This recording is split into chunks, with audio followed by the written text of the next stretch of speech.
কথা শুনে মনে হলো যে যতদিন না বাংলাদেশের ডেমোগ্রাফির উপর ইম্প্যাক্ট পড়বে ততদিন পর্যন্ত আমরা অপেক্ষা করবো, অনুপ্রবেশ হতে দেবো আর বলবো এখনো ডেমোগ্রাফির উপর ইম্প্যাক্ট তো পড়েনি, তাই দেখি না কতদূর হয় অনুপ্রবেশ হবে কোথা থেকে। শুনে নিন, শেষ করে নিন। একটা ছোট্ট এলিমেন্ট দেখাই। আমাদের মানে কলকাতার উপকণ্ঠে একদম সংলগ্ন এলাকা, সম্ভবত রাজারহাট অঞ্চল থেকে একটা ভিডিও গতকাল আমি দেখিয়েছিলাম আপনাদেরকে, ভাইরাল হয়েছে সোশ্যাল মিডিয়ায়, একটার পর একটা জায়গা থেকে আসছে, হোয়াটসঅ্যাপে ঘুরছে। কোনো একজন নাগরিকের করা ভিডিও আমি একবার দেখাই আপনাদের, যে শুধুমাত্র যদি ভাবেন যে এখান থেকে এসে দিব্যি পশ্চিমবঙ্গ টপকে অন্যান্য জায়গায় চলে যাচ্ছে তারা রুটি রুজির সন্ধানে, যেটা বলেন আজিজুল দা, যে পেটের তাগিদে তারা আসছেন, কি করা যেতে পারে সেই তাগিদে তারা এইখানে কলকাতা শহর তার আশপাশেও তারা বসতি গেড়ে নিয়েছে। কেউ দেখার নেই, কেউ বোঝার নেই, কেউ ছানবিন করা, তদন্ত করা বা রিপোর্টটুকু নেওয়ার মতো নেই। দেখুন, তা তুমি বাংলাদেশ থেকে এসছো কবে? 2 মাস। তা 2 মাস থেকে আসার পর তোমার আধার কার্ড হয়ে গেছে, আর থাকছো কোথায় এখন? ঘুনি। তো বাংলাদেশের লোকজন বলছে ভারতের পণ্য ব্যবহার করবেন না, ভারতের জিনিস চালাবেন না, ভেঙে দাও, গুড়িয়ে দাও। আর তোমরা তাহলে এইভাবে এসছো, আমাদের হিন্দুদের উপর এরকম অত্যাচার হচ্ছে বাংলাদেশে, আর তোমরা এখানে এসছো দাঁড়াও। তুমি বলছো তুমি এসছো 2 মাস, তাই তো? 2 মাসের মধ্যে তোমার ভোটার কার্ড, আধার কার্ডটা হয়ে গেছে? আধার কার্ড করেছো? কীভাবে করলে আধার কার্ড? টাকা কত টাকা দিয়ে আধার কার্ড বানিয়েছো?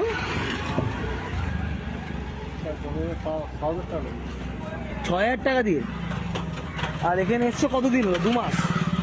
তা তোমাদের বাংলাদেশের লোকজন বলছে ইন্ডিয়ার জিনিস ব্যবহার করবো না, ইন্ডিয়াকে ভেঙে দাও, জ্বালিয়ে দাও, পুড়িয়ে দাও। তোমার তুমি এসছো কি ভিসা নিয়ে? তোমার ভিসা আছে? পাসপোর্ট আছে? কি ভিসা নিয়ে এসছো? মানে ট্যুরিস্ট ভিসা।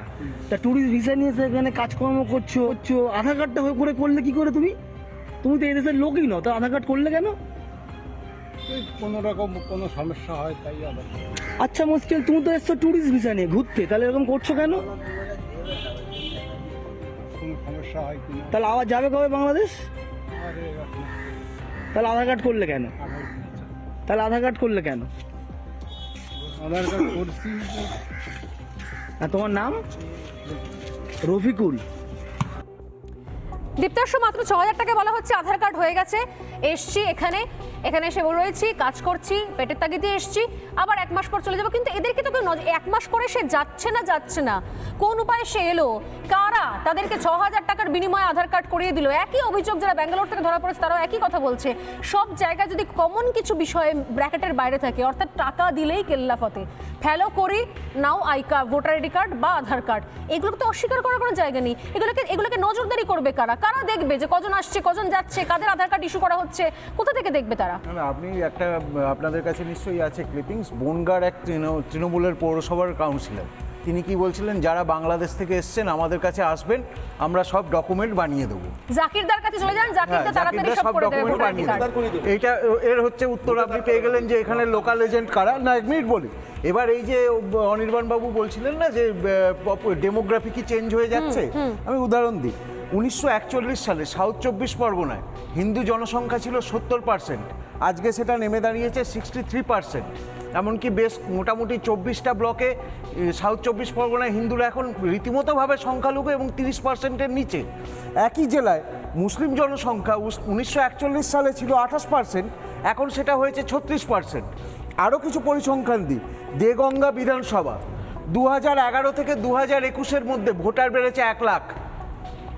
একটা গ্রামীণ বিধানসভায় 1 লাখ ভোটার বেড়েছে, যেখানে হয়তো বছরে 500 ভোটার বাড়ে। কতদিনে বেড়েছে 1 লাখ? 2011 থেকে 2021 1 লাখ। 2009 থেকে 2019 বসিরহাটে ভোটার বেড়েছে 5 লাখ, গ্রামীণ লোকসভা একটা। ভাঙড় 2011 থেকে 2021-এর মধ্যে ভোটার বেড়েছে 60,000। ডেমোগ্রাফি কীভাবে চেঞ্জ হচ্ছে আরও পরিষ্কার বোঝা যায়। ডেমোগ্রাফি কীভাবে চেঞ্জ হচ্ছে যদি পশ্চিমবাংলার পাশে বাংলাদেশকে রাখেন। 1941 সালে তখন বাংলাদেশে হিন্দু জনসংখ্যা ছিল 29%, আজকে 6%-এর নিচে টিম করছে। 1941 সালে পশ্চিমবাংলায় মুসলিম জনসংখ্যা ছিল 19%, আজকে সেটা প্রায় 32%-এর কাছে পৌঁছে গেছে। দেখুন, অনুপ্রবেশ শুধুমাত্র পশ্চিমবাংলার জন্য না, শুধুমাত্র ভারতবর্ষের জন্য না, পুরো পৃথিবীর সিকিউরিটির একটা থ্রেট। এবং সেটা খাগড়াগড় দিয়ে বোঝা গেছে। এক্স্যাক্টলি, আমি তো এটাই বলছি যে হিন্দু যখন মুসলিম যাই হোক, যদি আপনি বলেন যে হিন্দু, না না, আপনি যদি বলছেন না, না, যে না, হিন্দু বলি। percentage, এটা বলতে দিলে বলবো, না না সেটা না, না, বন্ধ আপনি করতে যদি নিশ্চয়ই বলেন করো। যে হিন্দু, এক আমি সেকেন্ড, তো বলবো। যদি আপনি বলেন হিন্দু পার্সেন্টেজ কমে গেছে বাংলাদেশে, না না এই যে অঙ্কটা কত করে ফেলেছে? এক আমি সেকেন্ড, বলবো অঙ্কটা কোথায় ভুল হয়েছে। আমি আসছি সবার কাছে আসছি 20 সেকেন্ড করে। ও যে ডেটা বললাম সেটাই ধরছি। আচ্ছা বলুন, ও যে ডেটা বললাম সেটাই বলছি, অঙ্কটা ভুল করেছে। ও অঙ্কটা বাংলাদেশ করতে গিয়ে ভুল করে ফেলেছে। আমাকে এক লাইনে বলতে দিলেই বলে দিচ্ছি। শোনো না, শোনো না। হ্যাঁ ঠিক ঠিক, একদম ঠিক বলে, শোনো না। নর্থ ইস্টে, নর্থ ইস্ট, আরে শুনে নাও না। আচ্ছা ঠিক ঠিক, দারুণ দারুণ, শোনো না। কথাটা শুনে নাও। আরে কথাটা তোমার অঙ্ক ধরেই আমি তোমাকে বুঝিয়ে এক দিচ্ছি। সেকেন্ড, এক সেকেন্ড, তোমার অঙ্ক ধরেই বুঝিয়ে দিচ্ছি ভাই, শোনো না। আরে বাবা ভীষণ বিপদ, তোমরা সবসময় তাদের জন্য বিপদ। আরে দারুণ বিপদ, শোনো না। যারা পশ্চিম আচ্ছা, অঙ্কটা কোথায় ভুল শুনবে কি না না না, শুনবে এটা না? ফ্যাক্ট, আজিজুল দা, তুমি কি শুনবে? আজিজুল আমি দা, কেসির আগে অঙ্ক বলবো না। আজিজুল দা, আজিজুল এক সেকেন্ড, অঙ্কটা কোথায় ভুল আজিজুল দা, শুনবে? এক সেকেন্ড, আসছি আসছি, আজিজুল দা, এক সেকেন্ড, অনিবার, আজিজুল দা, যারা বিপদ শুধুমাত্র এখানে হিন্দুদের জন্য নয়, আজিজুল দা, এক সেকেন্ড, এক সেকেন্ড, উনি হিন্দি শিখে নেওয়ার কথা বললেন, উনি জানেন না আরে ভাই 20 বছর ধরে বিহার থেকে এসে বাংলা শিখতে পারে না, ও 2 মাস এসে এখানে হিন্দি শিখে গেল। এগুলো দিন হয়?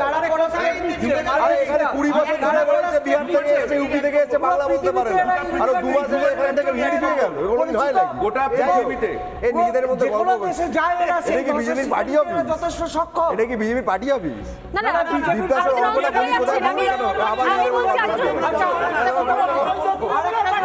এক সেকেন্ড, এক সেকেন্ড, আরেকটা নাম বলি, 2021-এ কল্যাণীতে তৃণমূলের হয়ে ভোটে দাঁড়িয়েছিলেন, ঠিক, ঠিক। তারপরে ভোটে হেরে গিয়ে কেস করেছিলেন, সেই কেসে কি পাওয়া গেছে? ওই নিচে আমি আজিজুল দার কাছে আসি, না না, আজিজুল দার কাছে আসি, আজিজুল দা, অঙ্কটা কোথায় ভুল বলবো? আজিজুল দা, বিদ্যাসাগর অঙ্কটা কোথায় ভুল একবার বলুন। যে ইল্লিগাল, এক সেকেন্ড, এক সেকেন্ড, আজিজুল দা, এক সেকেন্ড, এক সেকেন্ড, এক তুমি কি অঙ্কে 100 পেলে? আজিজুল দা, আমি প্রশ্ন অনিমান প্লিজ, আমি এটা একটু অঙ্কটা আজিজুল দাকে ভুলটা অ্যালাউ করে বলে অ্যাটলিস্ট দিই। তোমার হয়ে এক বলছেন, লাইন, আজিজুল দা, 2011 এক থেকে লাইন। 2021-এ 1 লাখের মতো জনসংখ্যা বেড়ে যায় এই সমস্ত প্রান্তিক বর্ডার অঞ্চলগুলোতে, এবং সেখানে দেখতে পাওয়া যাচ্ছে সংখ্যালঘু পার্সেন্টেজ বাড়ছে। এটা কি করে হয় তাহলে বলুন আপনি? সেটা তো বিদ্যাসাগর বলছে, আমি প্রমাণটা কোথায়?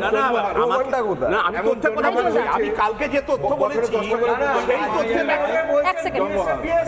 একটা কথা বলি, বিএসএফ এর কোনো নিজস্ব কোড নেই। বিএসএফ যদি কাউকে ধরে তাকে তারা হ্যান্ডওভার করে কাকে? পুলিশকে। লোকাল পুলিশকে। রাজ্য পুলিশকে। এবার লোকাল পুলিশকে যখনই হ্যান্ডওভার করা হবে, তৃণমূলের পঞ্চায়েত সদস্য তো গিয়ে সেখানে সার্টিফাই করতে যায় যে আমি চিনি। আমি একটু উত্তরটা নিয়ে নিই, উত্তরটা নিয়ে নিই। এবং যারা ঢুকছে, না, না, না, না, তারপরে না, না, না, উত্তর নিয়ে নিই, উত্তর নিয়ে নিই, তথ্যের কথা জানতে চাইছি আমি। প্লিজ প্লিজ, আরেকটা কথা বলবো, 10 উত্তরটা নিয়ে নিই। 1053 জন যে বাংলাদেশিদের জেলে রেখেছে, আচ্ছা, ওরা বলুক তাদের তবে। কোথা আমি থেকে বলছি ধরেছে? না। আজিজুল আমি দা, বলছি। প্লিজ, আরে লেন থেকে আইজুল্লাহ, প্লিজ। শুধু হাইপোথেসিস তাদেরকে তৃণমূল ভবনে পাওয়া যাবে। তোমাদের পার্টি অফিস থেকে শেখ শাহজাহান ভারতীয় পরিবার। আরে আপনি বলতে দিন আজিজুল দাকে, প্লিজ প্লিজ, দীপ্তাশো, সময় শেষ, আমাকে ডিবেট শেষ করতে হবে, প্লিজ প্লিজ, আজিজুল দা, আজিজুল দা, গতকালকে তথ্য দিয়ে বলেছি সীমান্তবর্তী জেলাগুলোর জনসংখ্যা বৃদ্ধির প্যাটার্ন একরকম নয়। নদিয়া এবং দক্ষিণ দিনাজপুর জেলার জনসংখ্যা বৃদ্ধির হার কমতির দিকে, এবং হিন্দু কমছে, মুসলিমও কমছে।